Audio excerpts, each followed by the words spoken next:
मध्य पूर्व की सियासत में एक बड़ा मोड़ आने वाला है। तेहरान की सत्ता के गलियारों में खामोशी जरूर है, लेकिन हलचल गहरी है, क्योंकि सवाल सिर्फ एक पद का नहीं, पूरे तंत्र की दिशा का है।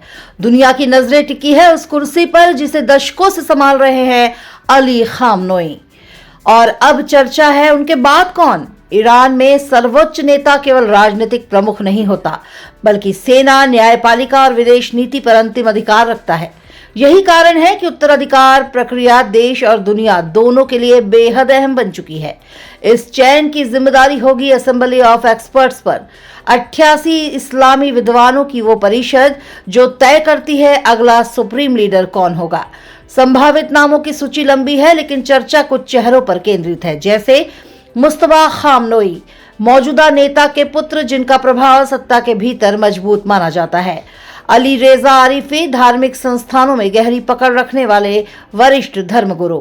मोहम्मद मेहदी मीर बाघेरी, जिनकी विचारधारा को कड़ा और वैचारिक रूप से स्पष्ट माना जाता है। वहीं हसन खामनेई अपेक्षाकृत उदार छवि और युवाओं में लोकप्रियता के कारण चर्चा में बने हुए हैं। और हाशेम हुसैनी बुशेरी धार्मिक प्रतिष्ठान में मजबूत आधार रखने वाले वरिष्ठ नेता माने जाते हैं।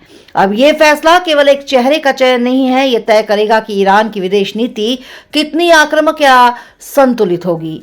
पश्चिम के साथ रिश्तों में नरमी आएगी या सख्ती बरकरार रहेगी, और देश के भीतर सुधार की गति क्या होगी। ईरान की व्यवस्था जहां धर्म सत्ता एक साथ चलते हैं, वहां ये परिवर्तन बेहद संवेदनशील है। किसी भी असंतुलन का असर पूरे क्षेत्र पर पड़ सकता है। अब निगाहें टिकी है तेहरान पर। क्या ईरान निरंतरता का रास्ता चुनेगा या बदलाव की कोई नई पटकथा लिखी जाएगी। एक निर्णय जो सिर्फ सत्ता नहीं, इतिहास की दिशा तय कर सकता है, और दुनिया इंतजार में है अगली घोषणा के। इसी के साथ देखते रहिए राष्ट्रीय जनभावना।